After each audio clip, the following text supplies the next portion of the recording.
முதல்ல வந்து இந்த இப்படி அடிச்சுட்டு போயிடலாம், இப்படி திரும்பி இப்படி அடிப்பேன். கிராண்ட் ராயல் டூர்ஸோட பயணம் பண்ணுங்க. இடங்களும் புதுசு, நினைவுகளும் புதுசு. மெட்வே ஹாஸ்பிட்டல்ஸ், ஆரோக்கியத்திற்கான சிறந்த வழி. அழகு தரும் மூலிகைகள், ஆரோக்கியம் தரும் மருத்துவர்கள். டாக்டர் ஸ்ரீவர்மாஸ். சான்ஸ்கிருத் நான் ஹிந்தி சான்ஸ்கிருத்லாம் படிப்பேன். நிறுத்தவசானி நடராஜராஜோ அந்த தக்காமன் அவ பஞ்சவாரம். நான் பரதநாட்டியம் இயற்கையாக கற்றுருந்தனால தத்தித்தக ஜனுதா தகதித்தக ஜனுதா தத்திகிடதம் தத்திகிடதம். இந்த ஆல்பம் பலருக்கு வயிற்றுல புளியை கரைச்சிருக்கு. அதுக்கு நான் ஒன்றும் பண்ண முடியாது. மொத்தம் எத்தனை பாட்டு சார் இந்த அகம் பிரம்மாஸ்மியில இருக்க போகுது? இதுதானே பொழப்பு, இது ஒன்று ஒன்றா வந்துக்கிட்டே இருக்கும்.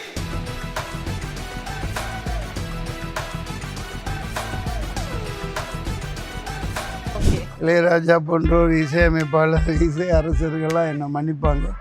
எல்லா இடத்துலையும் இசை இருக்குது. இந்த அசைகிற இலையில இசை இருக்குது பாருங்க, மேலே கழுகு போகுது. நீங்க பேசும்போது அப்படி லைட்ஸா அப்படி கவிதை தெரியுது. எப்படி சார்? மூச்சில் கவிதை இருக்குது, பாட்டில் கவிதை இருக்குது. 7வது படிக்கையில் ரஜினிகாந்தை பார்த்து ஸ்கூலை விட்டு ஓடிட்டேன். சம்மதைனே சார் உங்களுக்கு எப்படி சார் 7வதுலேயே ஓடி போனீங்க? நீங்க ஓடணும்னு நினச்சாச்சு. அப்புறம் 7வது 4வது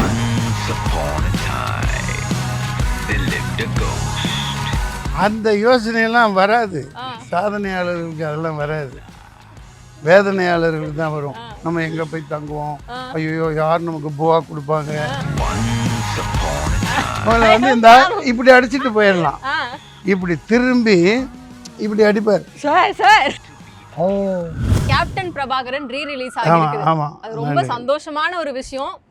கூட்டம் வந்துட்டு அப்படியே அலைக்கடல் மாதிரி இன்னைக்கும் போனா அப்படி இருக்குது கூட்டம். அந்த கூட்டத்தை பார்த்து உங்களுக்கு எவ்வளவு எமோஷனலா இருந்துச்சு சார்? ஏன்னா அப்பவும் அந்த அளவுக்கு ரெஸ்பான்ஸ், இப்பவும் அதே அளவுக்கு ரெஸ்பான்ஸ்.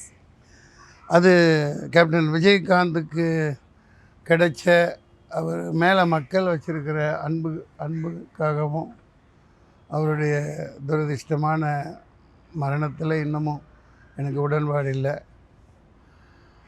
மக்களோட அதீத ஆதரவு தான் அந்த படத்துக்கு காரணம். நான் மண்டையிலாம் எதையும் ஏற்றிக்க மாட்டேன்.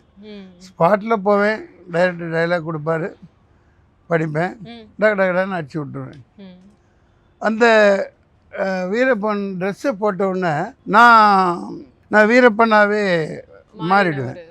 நான் நோவால் மன்சூர் அலிகான். அதனால அந்த அசுர பலம் அந்த பேருலேயும் அந்த ஆடைகள்லையும் தான் இருக்குது. அந்த கெட்டப் பண்ணவுடனே நான் ட்ரெஸ்ஸை வீட்டுக்கு போய் கழட்டுற வரைக்கும் நான் அவனாக தான் இருப்பேன், அட்லீஸ்ட் அந்த கேமரா முன்னாடி. அதுக்கப்புறம் நான் மாறிடுவேன். அவன் நிஜமான புல்லட்டை போட்டு கொடுத்தாலும் நான் ஷூட் பண்ணிவிடுவேன். அந்த மாதிரி ஒரு பவர். அவன் அந்த மாதிரி வாழ்ந்தான். அவருக்கு 61 வயசு ஆகையில் இந்த படம் எடுக்கப்பட்டது. எனக்கு 26 27 வயசு. ஆனால் அவர் அவ்வளோ வயசாலின்னே தெரியாது. அதுக்கப்புறம் தான் அந்த நக்கீரன் அது இதில் வந்ததில் தான் அவரை பார்த்தாங்க. Sir fight scenes with Vijayakanth sir. So நிறைய சண்டை காட்சிகள் வந்து கேப்டன் பிரபாகரன்ல. ஒரு ஜாக்கி சான் எப்படியோ, ஒரு ப்ரூஸ்லி எப்படியோ, ஒரு எம்ஜிஆர் எப்படியோ அவரோட தனி. ஆனால் கேப்டன் இப்பவும் போய் பாருங்க, அந்த சண்டை காட்சியை தான் ரசிக்கிறாங்க. Ass kick, back kick. இப்போ உங்களை அடிக்கணும்னா இல்லை, அவர் நேராக இப்படி அடிக்கலாம். இப்போ ஆயம் பாவம் தான். உங்களை வந்து இந்த இப்படி அடிச்சுட்டு போயிடலாம். ஆனால் அவர் அப்படி பண்ண மாட்டார். இங்கே ஒரு செவுறு இருந்துச்சுன்னா செவுத்துல இந்த காலை வச்சு இப்படி திரும்பி இப்படி அடிப்பார். பட்டுச்சா இல்லைங்களா? இல்லை, அதுதான் அவரோட ஸ்டைல். படம் போய் பாருங்க தெரியும். அவர் கால் ஒன்று திருமலை நாயக்கர் தூண் மாதிரி இருக்கும், கை ஒன்று கரலாக்கட்டை மாதிரி இருக்கும், அரிசி மூட்டை தூக்கி தூக்கி நெல் மூட்டை. ஸோ அந்த படமும் இப்போ பயங்கரமாக வந்து போயிட்டு இருக்க ஒரு நல்ல ரெஸ்பான்ஸில் இருக்குது. நீங்கள் எப்போ திரும்பி வந்துட்டு அந்த மாதிரி ஒரு ஃபுல் பவர் பேக் ரோல் எடுத்து நடிப்பீங்க அப்படின்னு அந்த படம் பார்க்குற எல்லாரும் எல்லாரும் கேட்டுட்டு இருக்காங்க, மன்சூர் சார் இந்த மாதிரி ஒரு ரோல் நடிக்கணும். கண்டிப்பாக நான் நடிப்பேன். அதுக்காக தான் காத்துக்கிட்டு இருக்கேன். அதுக்காக எந்த தியாகமும் பண்ண நான் தயாராக இருக்கேன். இப்போ நான் தொழில் நடிப்பு தானே தொழில், அதில் சின்சியராக இருக்கணும். எந்த தொழிலாக இருந்தாலும் சரி, கண்டிப்பாக அதில் நம்ம நாணயமாக இருந்து உழைச்சோம்னா நமக்கு வெற்றி. சார் உங்களோட ஆல்பம் சாங்ஸ் அப்படின்னாலே நீங்கள் ஆரம்ப காலத்திலேயே வந்து வாணி ஜெயராம் அம்மா வச்சும் சந்திரபோஸ் ஐயா வச்சும் நிறைய பாடல்கள் வந்து கொடுத்துட்டீங்க. நடுவில் கொஞ்சம் அப்படியே கேப் விட்டு இப்போ மறுபடி அப்படி திருப்பி ஆல்பம் சாங்க்கு வர ஒரு விஷயம் ஏன் திடீர்னு திருப்பி? அப்படி ஒன்றும் இல்லை, அப்பப்போ பண்ணுவேன். ஆ இது இப்போ ஒரு சான்ஸ்கிரிட், நான் ஹிந்தி சான்ஸ்கிரிட்லாம் படிப்பேன், எழுதுவேன். ஒரு லாங்குவேஜ் ரிசர்ச்சராக நித்வசானி நடராஜராஜோநாத தக்காமன பஞ்சவாரம், இந்த மாதிரி இந்த ஜதிகள் சான்ஸ்கிரித்தில் இந்த சிவசூத்திர ஜாலம் அப்படின்னு பல இது படிக்கையில் இது அந்த தாளக்கட்டுக்குள்ளே இது இருந்தது நான் பார்த்தேன். இந்த சான்ஸ்கிரித்தில் பல ஜதிகள், ஸ்லோகங்கள் ஆஹா எல்லாமே தாளக்கட்டில். நான் பரதநாட்டியம் இயற்கையாக கற்றுருந்தனால பால்ராஜ் மாஸ்டர் வடபழனியில் ரொம்ப நாள் முன்னாடி ம் அலாரிப்பு, ஜதீஸ்வரம், கல்யாண ஜதீஸ்வரம் இதெல்லாம் கற்றுருந்தேன். ஓகே தத்தி தகஜனுதா தகதி தகஜனுதா தத்திகிடதம் தத்திகிடதம் தகதி அந்த மாதிரி அந்த இதில் இந்த ஸ்லோகங்கள் வந்தது. ஆஹா அதை வச்சு ஏன் பாட்டு பண்ணக்கூடாது அப்படின்னு அப்படியே அகம் பிரம்மாஸ்மி தத்துவமசி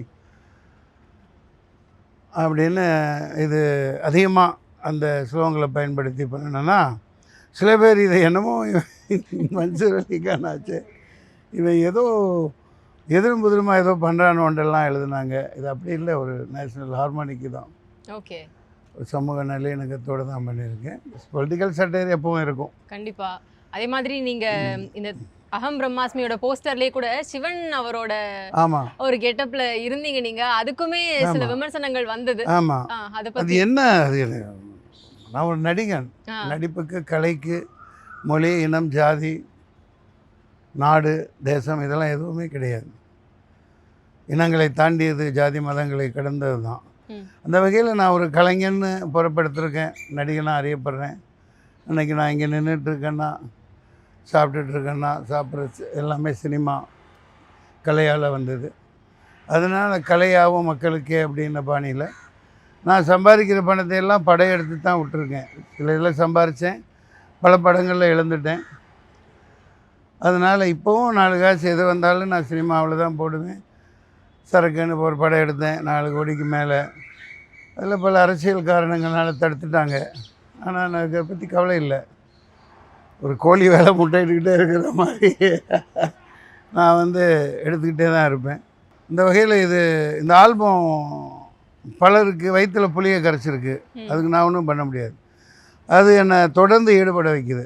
ஓகே செல்ஸ்மிதா, டிஸ்கோ சாந்தி இவங்கள வச்சு தான் அந்த என்னோடய முதல்ல பாடல்கள் தான் எழுத ஆரம்பித்தேன். நான் சென்னைக்கு வந்த புதுசில் நான் அந்த தெம்மாங்கு பாடல்கள்லாம் வரும், சரளியா, அதை எழுத ஆரம்பித்து அதை ரெக்கார்ட் பண்ண என்னென்னு ஏவிஎம்சியில் ரெக்கார்ட் பண்ணேன். அதுக்கப்புறம் இதை படமாக எடுத்தா என்ன அப்படின்னு எடுத்தேன். அந்த வகையில் தான் சிறுநலத்தாவை பாட வச்சுருப்பேன் அந்த படத்தில். புலியூர் சரோஜா மாஸ்டர் முன்ன பின்ன பார்த்தேப்பா நான் பண்ண மாட்டேன்னு போயிட்டாங்க.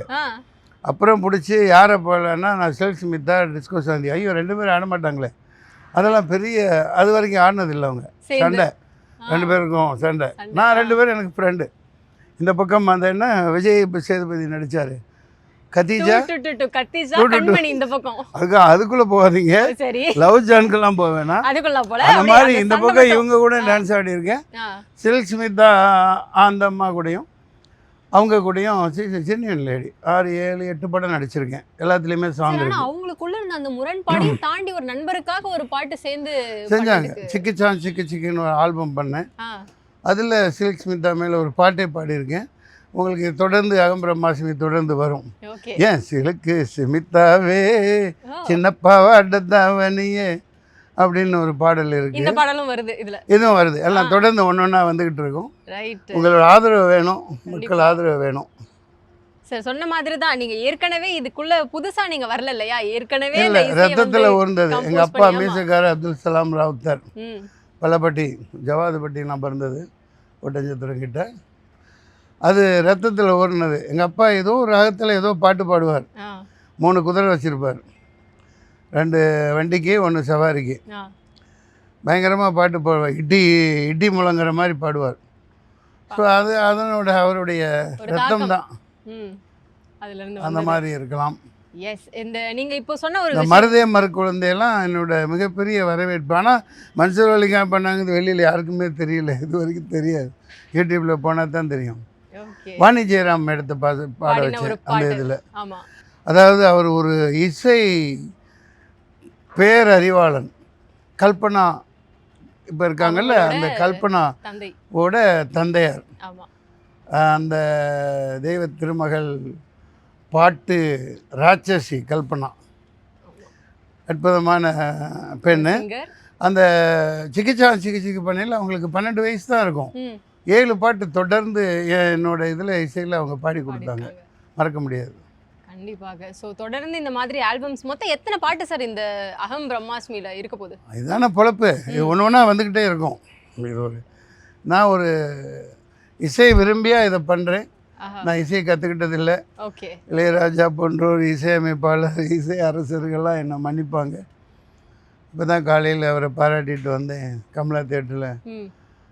இளையராஜா இல்லாட்டி நானே இல்லை. கேப்டன் பிரபாகரனில் இந்த 2 பாடல் மட்டும் இல்லை, என்னோடய அறிமுகத்துக்கு ஒரு RR ரீரெக்கார்டிங் கொடுப்பாங்க, மிரட்டலாக இருக்கும். கண்டிப்பாக. அது கொடுத்த உடனே தான் என் பாத்திரத்துக்கே உயிர் வந்தது, வீரப்பனுக்கு. அதனால் இசை கற்றுக்கிட்டு தான் பண்ணணுன்னெல்லாம் இல்லை, எல்லா இடத்துலையும் இசை இருக்குது. இளையராஜாவே சொல்லியிருக்காங்க, வெட்ட வழி தண்ணிலே கொட்டி கிடக்கிறதுன்னு ஒரு நூல் எழுதியிருக்காங்க இளையராஜா. இந்த அசைகிற இலையில இசை இருக்குது, மேகங்கள் அந்த பாருங்கள் மேலே கழுகு போகுது, எல்லாத்துலேயும் இசை இருக்குது. சார் நீங்கள் ரொம்ப ஒரு பொயட்டிக்கான பர்சன் மாதிரி எனக்கு தெரியுறீங்க சார். ரொம்ப கவிதை எல்லாம் நிறைய எழுதியிருக்கீங்களா ஏதாவது காலேஜ் ஸ்கூல் டைமில்? இப்போ நீங்கள் பேசும்போது அப்படி லைட்ஸாக அப்படி கவிதை தெரியுது, எப்படி சார்?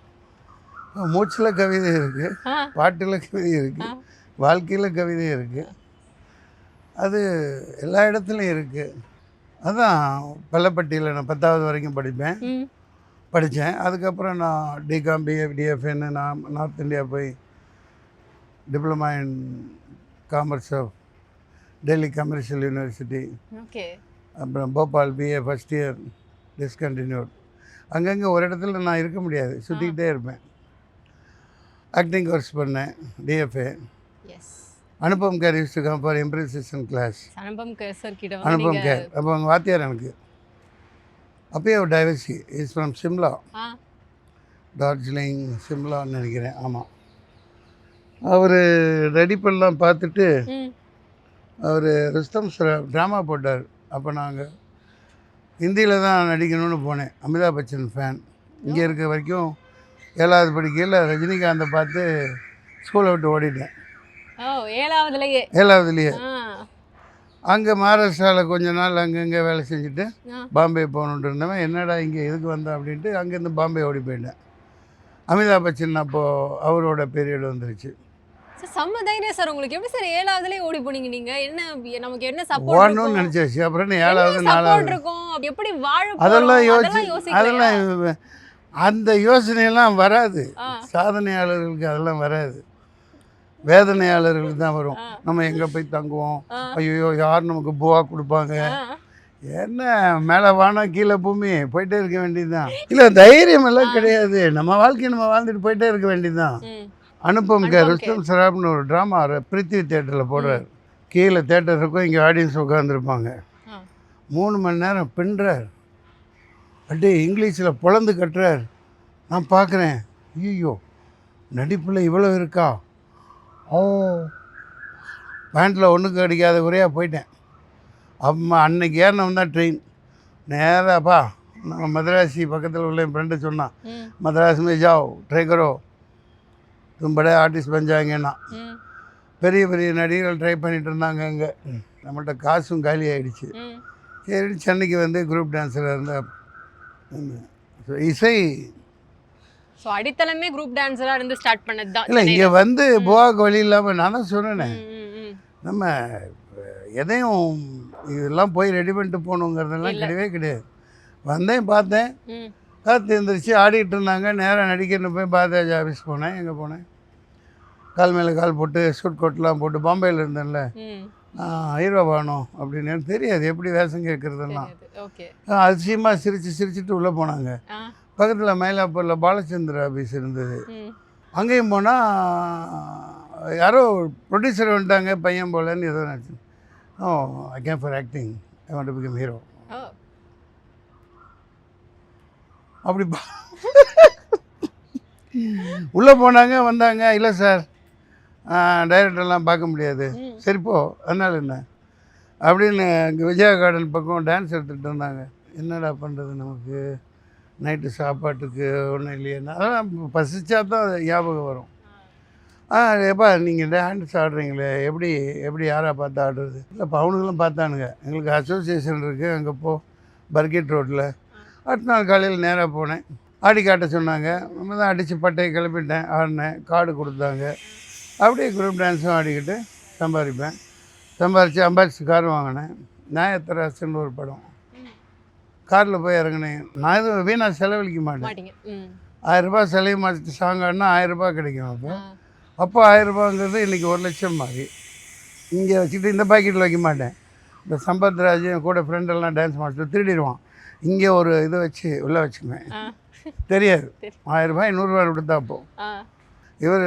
அப்போ நான் ஃப்ரீலான்ஸ்லாம் பண்ணுவேன். இந்த மாதிரி நான் எதையும் கேர்லெஸ்ஸாக தான் பிளான் பண்ணிலாம் பண்ணுறது.